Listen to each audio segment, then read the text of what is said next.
this episode, I'm joined by Lucy Logan, co-founder and president of Everybite.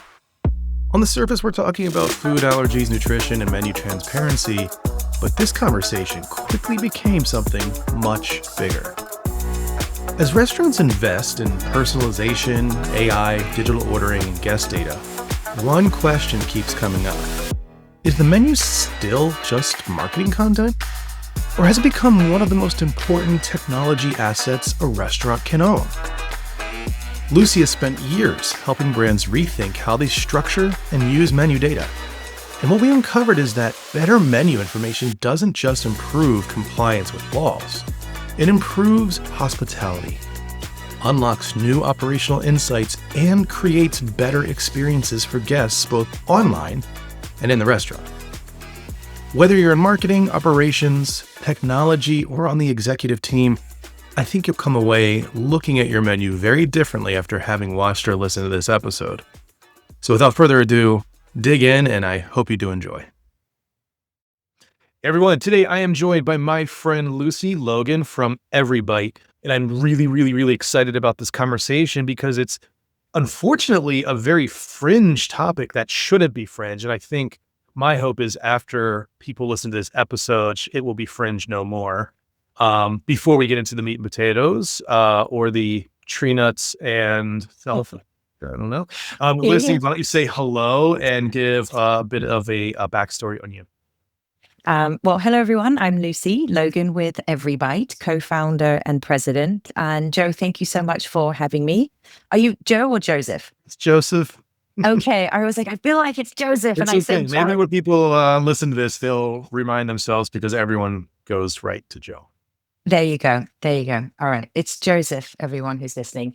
Thank you so much for, providing a platform for us to talk about all the exciting things that we do at Everybite, but also really what's happening in the industry as a whole. So I know we're going to get into that, but a bit of a background about Everybite. We help restaurant brands market to the 85 million people that currently have a blind spot when going to restaurant menus. And we do that by unlocking the menus in an ingredient, nutrition, allergen, and modifier level way first. I always say, imagine going to your Amazon storefront. You can toggle through your attributes for purchase. You can filter by reviews, when it can be delivered, price. Take that same shopping experience and add that to a restaurant menu. And then it unlocks it for 85 million people that otherwise can't find what they're looking for with just the name and the description. Yeah.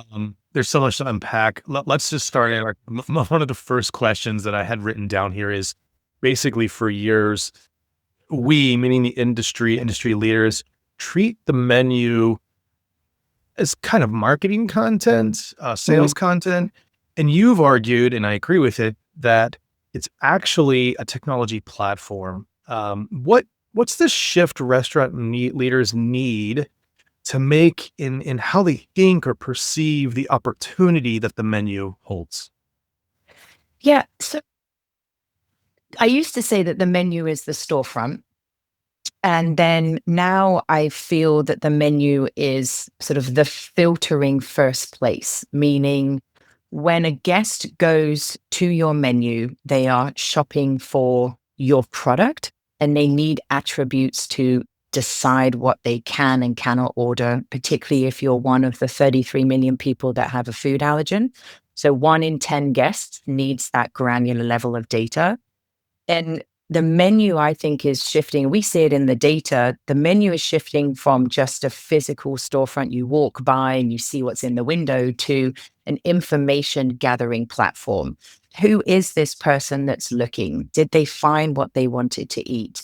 Did they remove an ingredient? How many times do they come back? Is it certain day parts?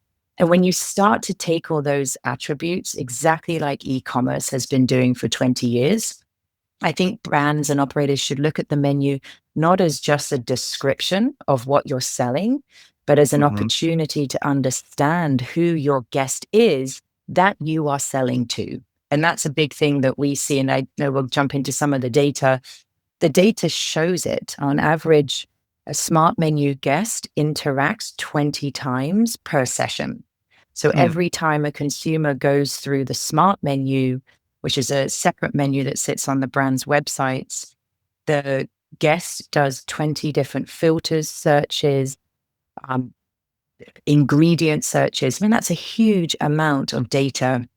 It also shows the restaurant that the menu is falling blind at 19 other times because you only get one search on the menu, which is the physical reading of the description.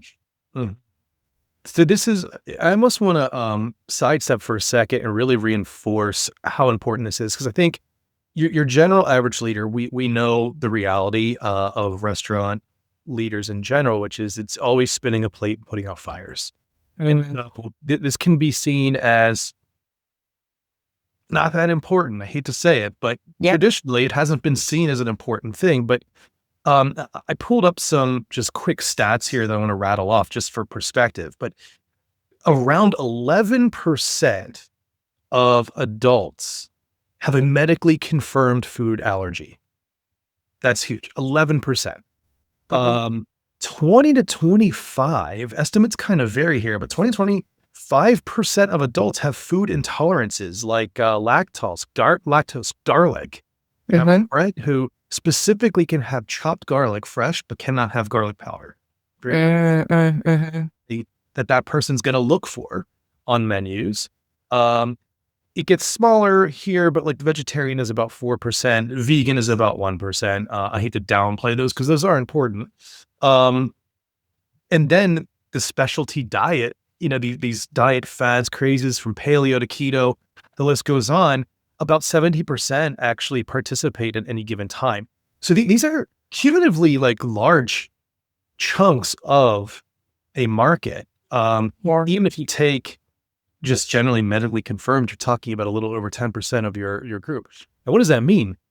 We're talking about life and death in some situations here. Like my daughter, for instance, has an extreme strawberry allergy.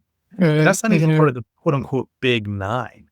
I'm talking about one of the phrases or terms that I've actually come to dislike is dietary preferences, and then having allergens under there, because it's not preferential. Yes. Life or death. Whereas, keto, and I hate to say it, but, vegetarianism, veganism is a preference. It is a lifestyle choice. Yeah. I just wanted to give a little more context to the weight of this. As we talk about that, California, just kind of leading from there, recently put into place its law about allergen labeling on menus, and they are focused on the big nine. This happens, I think, July 1st is when, if you have a location in California, you have to label this. How does this, in your opinion, kind of get us going in maybe the right direction as an industry and adopting not just the responsibility, but the opportunity of labeling your menu? So I think just to kind of go back to the garlic versus the garlic powder, again, when you let the data tell the story, the average guest that goes to the smart menu is doing what we call interaction. So that is clicking on an allergen, doing a sliding scale of a nutrient. So you can set those preferences. I want my protein.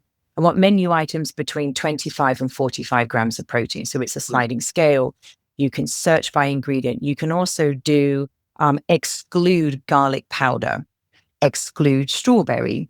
And we've done just over 11 million consumers. So if 11 million guests are doing on average 20 interactions, it's showing the brands and it's showing the industry that the menu is not providing enough information for the guests that you just talked about. And the big thing around sort of the garlic powder versus the fresh garlic, the menu description may say garlic bread with chopped garlic and parsley and sprinkled with Parmesan, if it's like a little flatbread or something as a side. But if you have the recipe data, which we do behind the scenes, we have the recipes, the quantities, the spec sheets, the supplier data, the prep recipe, we know that it is garlic powder. And I think one of the things that we hope, and I think probably get into a little bit as well, is actually, I started in the industry 19 years ago. So I've been through 12 to 14 different menu labeling regulations. Doesn't matter if it's city or county or statewide or our federal national, which became federally required in 2018 and then paused a wee bit with COVID. That tells consumers that if you have 20 or more locations, you have to have calories on the menu and additional nutrients available upon request. Still to this day, in 2026, I speak to brands that are 40, 50 locations, and they're like, yeah, we should be doing it. We've been 20 locations for a couple of years, but no one's really come in and told us off. We haven't really got a slap on the wrist yet. And I think the shift with the allergen law is the conversation around 1 in 10 guests have a food allergen. There's more allergens coming up. We have modern diners who shop and experience restaurants in a digital format. They expect to have that level of personalization. So if you layer in the modern diner with everything that they are used to using in their day-to-day life, put facts on top of it, just 1 in 10, you're going to see that Venn diagram of expectation of allergens and requirement of the allergens being on the menu. It's definitely a legal binding legislation, July 1st in California. There's 13 other pending legislations for allergen postings. I expect that to be wrapped up into the national bill probably in a year and a half. But I would say the brands, there's a requirement, but I would always also say, let's not look at it just as a requirement and as an obligation. And it is actually an opportunity, because there are so many people that require this information versus the calorie labeling where it is a preference. I am trying to stay under a certain calorie number. And I think that's a different groundswell. And I'm hearing it myself. I speak to so many operators now, and they're saying so many of our guests are asking front of house. Oh, I just get an email the other day on my Instagram asking around allergen. No one has ever said that to me in 19 years about calories, ever. Right. So yes, it's a legal requirement. Unfortunately, I think our industry is a little punch drunk on requirements. But it is an opportunity if you read the tea leaves and think about it in a different way versus a begrudging, I have to do this, it's another menu labeling requirement. Yeah, I can't agree more. So I give a talk when I'm offered the opportunity to do so called Click Here to Be Disappointed. And what the talk is all about is essentially the takeaway is actually bringing hospitality back into the digital touch points where it's been lost a lot, I must say. The interesting thing about this is I also think the hospitality has been lost on-prem. So the way I frame my talk is I give you essentially on purpose a ridiculous example of if you did something that you do on digital in real life, it would be horrendous. So for instance, if I walked up to the counter and I ordered and you told me, oh, you can't order in this beautiful restaurant, you have to go next door to our white labeled restaurant building. Yeah. But that is insane. But that's what we do. So I think about it the same way here, which is, if a guest came in and sat down and said, I have a peanut allergy, could you let me know what items had peanuts? And you said, I don't know. Yeah. The end. Like that's not very hospitable.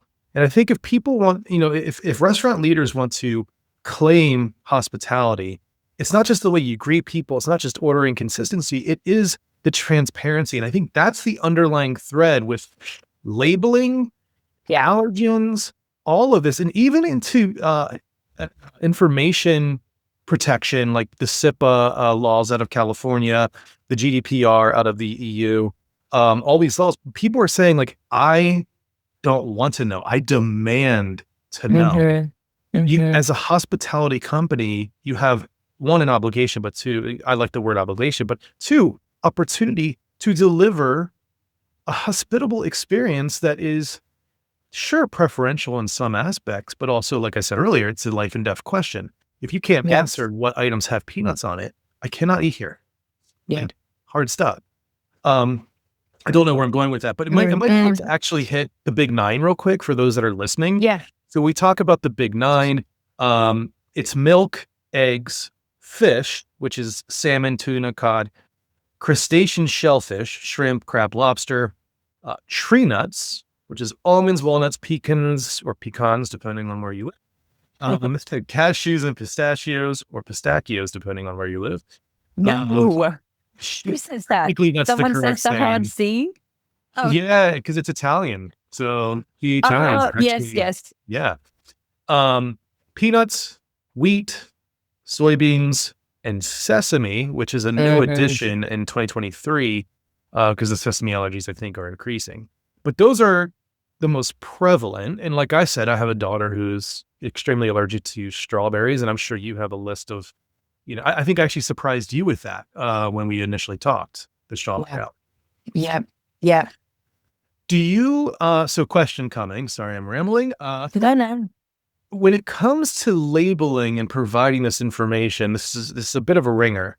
Do you find that it helps to present it as a positive label or a negative label? And for clarity, what I mean is this contains milk, positive, milk free or zero milk or no milk, negative. Have you seen efficacy on one or versus the other? Yes. So I would answer it in both from the guest and the operator perspective. Who should I start with first? I'll start with the operator. From a legality, a protection, a sort of disclaimer perspective, saying it does not contain opens up to potential liability. I know that sounds like I'm not supporting on the guest side. It's a tightrope that Everybite walks on all the time, because if you follow the data, it's on the guests. There's 33 million people that need just the allergen information. There's not 33 million operators. Yep. But it is a tightrope that we walk. So from an operator's perspective, saying it is free, does not contain, free from, can open up a larger umbrella of liability, because that is a finite statement. I am wearing a black shirt. I have blonde hair, not I might be wearing, this color shirt. So we always say, you want to do the sort of positive in the sense of does contain. It's better to say it contains egg and it doesn't, because the supplier has changed their spec sheet, than it does not contain egg. The supplier has changed their formulation. You don't have the technical background in the tech stack, I mean, not like on the human perspective, to know that. And then there's a 4-week lag and there's egg in that menu item. And on the PDF, you're saying it's egg free. So from an operator perspective, it's better to say contains. From a guest perspective, it's super interesting. So when we surveyed a handful of consumers in 2025, they also don't believe they're free. They don't believe when it says egg free. Oh, interesting. And the super interesting thing we see, because it's one thing to rely on it's egg free. They then will go, okay, right, this menu item is free from egg or free from sesame, or it doesn't have, strawberry powder. I'm then going to, if you saw a PDF that says this peanut butter and jelly sandwich and it's raspberry jelly, I think you still might be going, well, how do I know it's still raspberry? Have they swapped it to strawberry? Is it a berry blend? You're going to ask front of house because it's your daughter. And that's what we learned, that even though it does say egg free, they will still go, how do you know, operator? How do you know on-prem staff that A, it is still, and B, you haven't swapped it out, or C, it's you're using a knife that also uses, another allergen. So we found that they don't necessarily find weight in the free. We also found, which was super duper interesting, is that guests that have certain allergens will also turn on our vegan filter to double check. So if you do have an egg allergen, or you do have a dairy, you will also turn on the vegan or checkbox diets just to double check that the data is layering accurately. And that was super interesting. So then when we asked consumers, they were like, we just don't know if it's true anymore. So to have another level of confirmation, it increases that confidence score when they go and decide if they're going to order from that restaurant or not. Yeah, that's a really interesting user experience note, which I'm fascinated by all the time. It's is that obviously if you have, let's say, an allergen to crustacean or, like you said, milk, eggs, fish, if I flip on vegan, it sort of hits them all. Yeah. And it does act like a secondary filter. And, case study of one, I'll tell you right now, if we see anything that has the word berry on it, I don't care if it's raspberry or blueberry, we just stay away because sometimes, especially when you're talking about from a supplier, not directly like a chef driven concept that's literally making it there, sometimes it slips in, there's a little bit of strawberry in there for extra flavor to give it that extra berry blast. I don't know. We can't afford the color. Color. Great point. Yeah. We're trying to move away from, high sugar items, particularly for, under the age of 18. So then you can use strawberry, you can use raspberry, you can use beet to take that richness color instead of red dye number 40, FDC Lake, number 8. It's been a while since I've gone through my Lake numbers, but red dye 40 for sure. Yeah, gosh, I didn't even think about that. But of course, as we get into the more natural coloration options, that does become an increasing factor with some of these allergies as well. But I don't want to discount the preferences as well. Like, yes, it's not as life and death, but it is very important to deliver on, like, let's say that high protein, which you mentioned earlier, which would hit like an Atkins, it would hit, paleo, things like that. And what I've noticed, backtracking. Fish is also the other one, especially with Vietnamese food. Fish sauce, oyster sauce. Sure. You don't even know if that's actually going to be in there or not. Sesame oil, very big part of like Asian cooking. And that's, again, gosh, we're talking life and death. I keep on repeating it, but I feel like it's not heard on how important this is. But on the preferences, it's got to be mind just racking for operators to even try to stay on top of this. And while I don't want to make this a promotion of a platform, we have been very impressed with Everybite.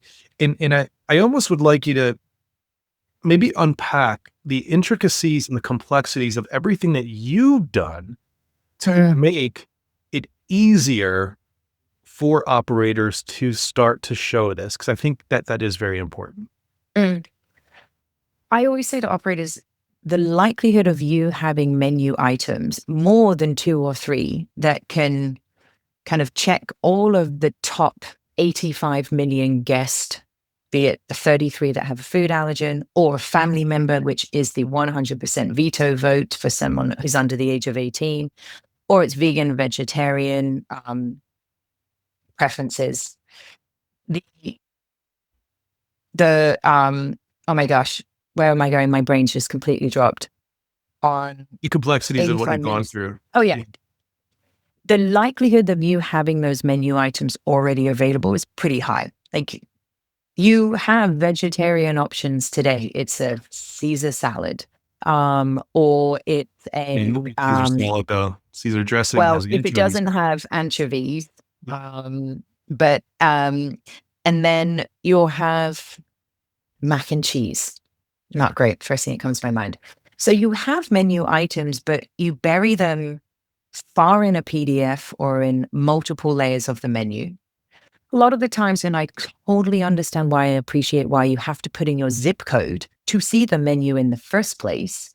So that's a barrier to entry. And imagine, again, going to Amazon or going to Spotify, and it's like, no, first of all, before I serve you what you can buy and listen to, I need all these things, and then you can make your purchasing decision. And so a lot of the time the operators already have a handful of menu items that meet those various preferences or allergens. But what we do is saying, why are you adding layers and layers and layers in that sales funnel, ultimately, for your guest to complete an order and have a safe experience to then come back again? We typically see about 42% of guests will sign up to loyalty programs if they have a food allergen versus the traditional kind of 11 to 14%. Mm-hmm. I mean, I know I'm speaking to one of those 33 million. If you knew that there was a menu that consistently served safe meals for your daughter and your family, you're going to go there again. Absolutely. Versus going, maybe I'm going to roll the dice with this other one around the corner and hope that the PDF and the front of house staff, kind of knew what they were doing. So they do already have a lot of the items. And what we do is that we take the recipes, we take the spec sheets, we take the prep recipes, we pull it all in from inventory, we pull it all in from other recipe management platforms. We partner with a lot of food distributors.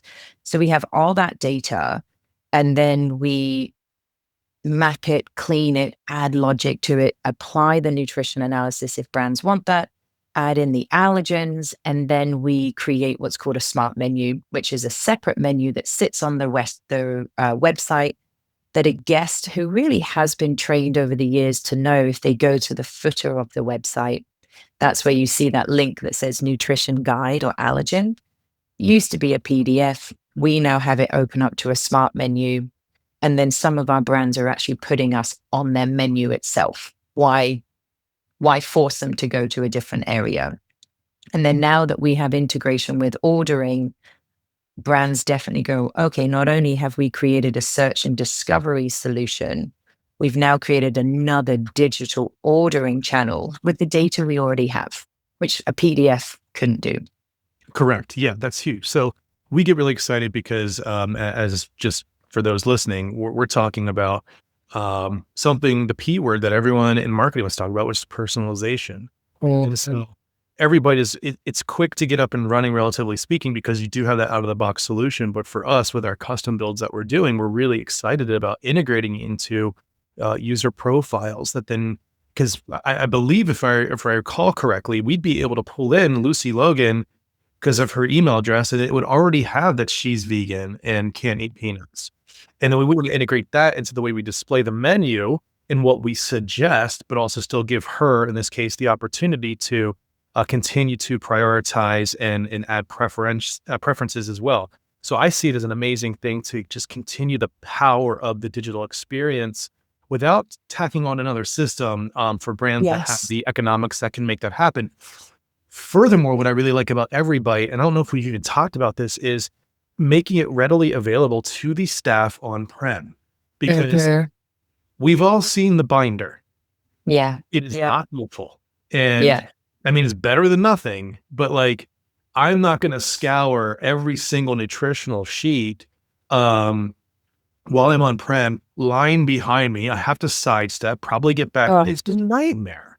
So having that piece of software readily available to either the staff to do the search for me, I think about a Lowe's or a Home Depot when I'm looking for something, or for me just to say, great, I can go get in here and I can look for myself on-prem, and I don't have to get the anxiety of holding people up.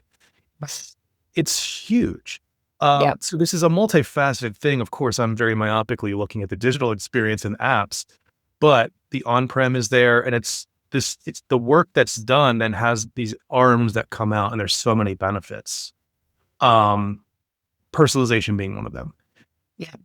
One of the other ones that I've talked about, and I don't even know if it's something that you've considered, is we live right now in this era of AI and it's burgeoning, and I don't think it's going to go away, although it may evolve.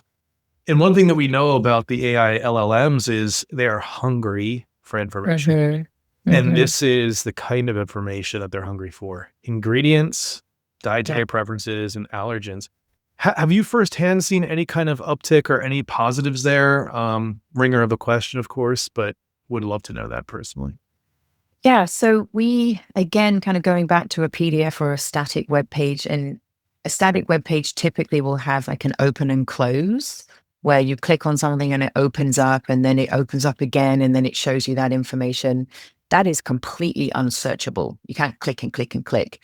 And the PDFs certainly aren't. So the smart menu has been designed to be searchable from any solution where a guest is saying, show me gluten-free pizzas near me. And we know where they are because the smart menu can track that. We know those menu items are gluten-free because it has the allergen tag. And then the smart menu's been designed in a way where AI in general, can search all of that. And there was a report, it's about a year ago. So it was from Google, and they had run a pilot on, they had converted the menu that was a static PDF, and it was to do with the restaurant business page. And they had converted the PDF and then ran the report, and it was something like 154% or 174% increase in vegetarian searches for tacos. Then it was just such an insane case study. And they really realized, the brand obviously realized, wow, that was 154% increase in vegetarian taco searches that all the other times pre-converting to a PDF, a guest would have just bounced. I kind of sort of think about it, back in the old sort of, Pac-Man, where you're kind of moving around, trying to figure out, like, is it here, is it there? And that's exactly what's going to be happening and happens now with AI. It just goes out and goes, and if it can't find an easy, quick, gluten-free or vegetarian taco, it's moved on. It's moved on in a millisecond. And that's so important because, again, we have the modern day diner coming up. I've got an 8-year-old and an 11-year-old. My 11-year-old is already grabbing my phone and asking ChatGPT. Most of the time it's like homework questions. But he's 11. Like, this is his search and discovery, where we were Ask Jeeves and Google. And so restaurants are always going to be here. Menus are always going to be here. But the way that they become accessible to the next generation, the modern day dining, is so important. And if you wrap all of that key buying, purchasing information behind PDFs and behind rules, you're going to miss out on AI being able to proactively promote you in a mass search. 100%. Couldn't have said it better than myself. And the way this is displayed on the site is something that we're really sensitive to. We get into things like schema markup and all that, but we're fully prepared to surface it. I think the snag that we've always run into is, where does it come from? And then as soon as we start to dig into that, I think, especially not necessarily with the way the food is prepped, relatively speaking, for most brands, that's easy. They know the procedures, like you said. Yes. Spec sheet is something I never considered until we spoke. Like, if you're getting X from Cisco, what is in it? You really don't know. And then if you do, you have to document it, and that is a nightmare unto its own. So it's great that there's a brand like Everybite is really tackling this head on and helping restaurant brands get there. Last question I have, because we're already at half the hour. If you could sit down with the CMO, CIO, and Chief Culinary Officer at the same table, what's the one conversation you'd force them to have about menu data? First of all, that's amazing that the three of them are all sitting down in the first place. It's something that I say all the time. It is so important now that culinary and nutrition has a seat at that decision-making table, because ultimately 85 million people need the data that the culinary and the nutrition team is working so hard to calculate. And marketing and digital and operations, they put it in a PDF and they put it on a website, and it gathers dust. And the momentum that is lost from the nutrition and the culinary team is so huge. And then again, let's talk about, the buying purchases and the buying habit. You have to unlock the menu in an ingredient first way. And that is the data the team member is doing. So get them at the table. And so the three of them are all there. Fantastic. I would say, the point of sale can tell you that Lucy ordered the cranberry turkey sandwich. Not plugging Smart Menu, but Smart Menu can tell you that Lucy clicked on the turkey sandwich. She removed the aioli. She took out the cranberry sauce, added balsamic vinegar dressing, and then changed it to a gluten-free bread choice. And then clicked added, to cart or order now. Then you run that again, and then you look at lookalikes and you go, that's super interesting. We typically see in New York at the day part of lunchtime, people are removing the cranberry, but they always click on the cranberry turkey sandwich. Maybe, or they can add pesto. Maybe we should come up with a turkey pesto sandwich. Because the POS will say, Lucy ordered the turkey sandwich and took off these two modifiers. Unless you know the intent of the guest, you are ultimately driving blind. And that's where I think culinary can sit at that table and go, marketing, show me all the insights. Show me what the Smart Menu report was. And they can look at that and be like, that's super interesting. We use pesto over here for our pasta. We have it typically used at night. Let me work with the culinary team. And then we know we've got the nutrition and the allergen information up to date. It really kind of is that hand in glove experience because you've got the back of house data that is now really important to the front of house. And that's what I would say is that marketing and digital should say, okay, we know everything about our guest because we have the point of sale data. Instead, it's what can we find out pre-purchase that can then layer into what the culinary and the nutrition team are doing. Because ultimately, you put that back in the flywheel and it keeps going, and it's a perpetual flywheel of value for both operator and guest. Yeah, that's, again, I so much like being unearthed here and uncovered. Of course, that would be a fantastic way to do R&D.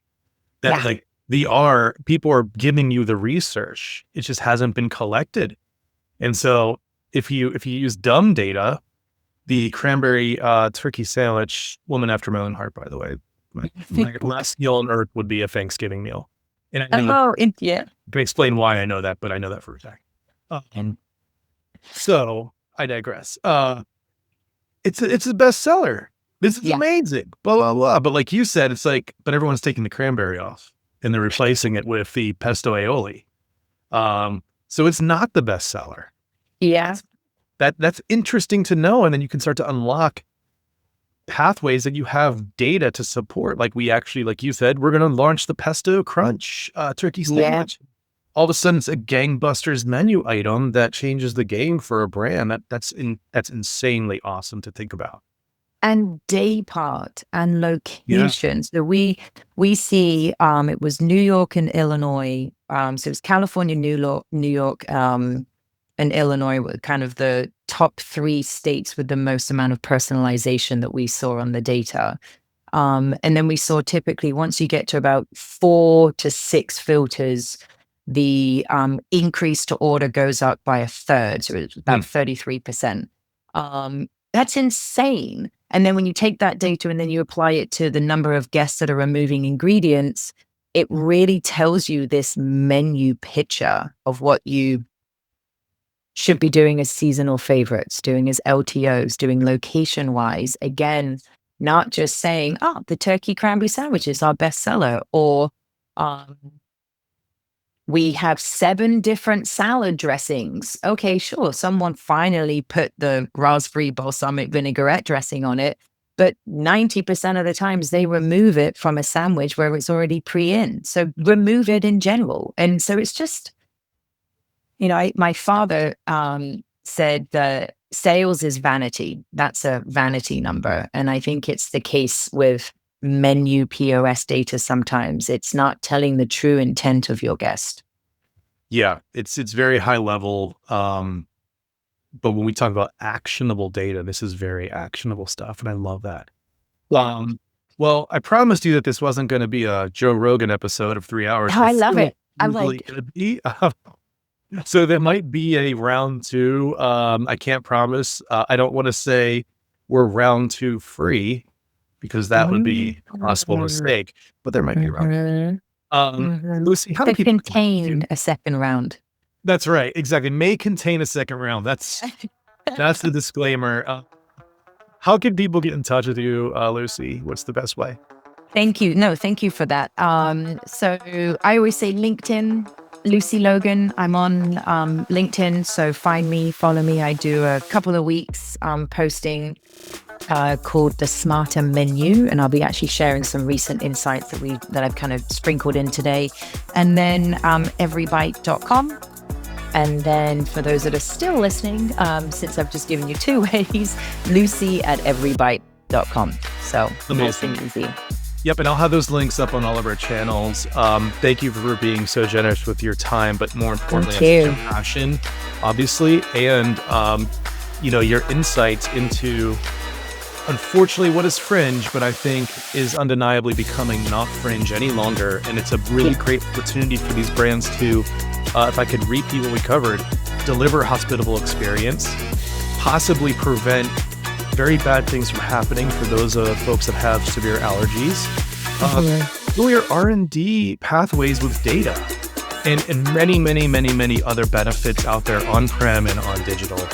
So thank you. And thank you very much.